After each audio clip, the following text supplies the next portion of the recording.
ഫലസ്തീന് പിന്തുണ പ്രഖ്യാപിച്ചും ഇസ്രായേലിന്റെ ക്രൂരതകളെ അപലപിച്ചും ബഹ്റൈനിൽ സമാപിച്ച അറബ് ഉച്ചകോടി പൊരുതുന്ന ജനതയ്ക്കുള്ള ഐക്യദാർഢ്യമായി മാറി. സ്വതന്ത്ര ഫലസ്തീൻ രാഷ്ട്രത്തിന് വേണ്ടിയുള്ള ശ്രമങ്ങൾ ശക്തമാക്കേണ്ട സമയമാണിത് എന്ന പ്രഖ്യാപനത്തോടെയാണ് ഉച്ചകോടി സമാപിച്ചത്. نجتمع اليوم من أجل فلسطين فإننا لنؤكد بأن مصلحة شعبها يرتكز على وحدة صفه كهدف منشود لا حياد عنه.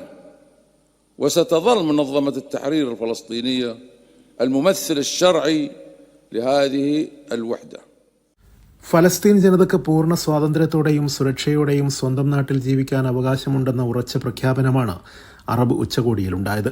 ഫലസ്തീനികൾക്ക് സ്വസ്ഥമായി ജീവിക്കാൻ അനുവദിക്കാത്ത സാഹചര്യമാണ് സൃഷ്ടിക്കപ്പെട്ടതെന്നും സ്വതന്ത്ര ഫലസ്തീൻ രാഷ്ട്രത്തിന് വേണ്ടിയുള്ള ശ്രമങ്ങൾ ശക്തമാക്കേണ്ട സമയമാണിതെന്നും ബഹ്റൈനിലെ സക്കീർ കൊട്ടാരത്തിൽ നടന്ന അറബ് ഉച്ചകോടി പ്രഖ്യാപനത്തിലൂടെ അന്താരാഷ്ട്ര സമൂഹത്തെ ഓർമ്മിപ്പിച്ചു.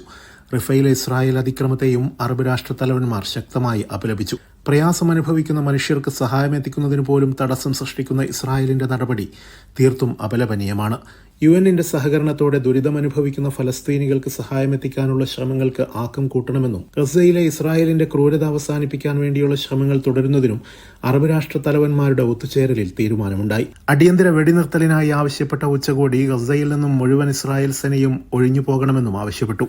മേഖലയുടെ സമാധാനത്തിന് ഫലസ്തീൻ പ്രശ്ന പരിഹാരമല്ലാതെ മറ്റു വഴിയില്ലെന്ന് ഓർമ്മിപ്പിച്ച ഉച്ചകോടി സമാധാനത്തിന്റെയും നയതന്ത്രത്തിന്റെയും മാർഗത്തിലൂടെ ഫലസ്തീൻ പ്രശ്ന പരിഹാരങ്ങൾക്ക് കൂടുതൽ ശ്രമങ്ങൾ ശക്തമാക്കണമെന്നും ഇക്കാര്യത്തിൽ ഫലസ്തീൻ പ്രസിഡന്റ് മഹ്മൂദ് അബ്ബാസിന്റെ അഭ്യർത്ഥനയെ പൂർണ്ണമായും പിന്തുണക്കുന്നതായും വ്യക്തമാക്കി.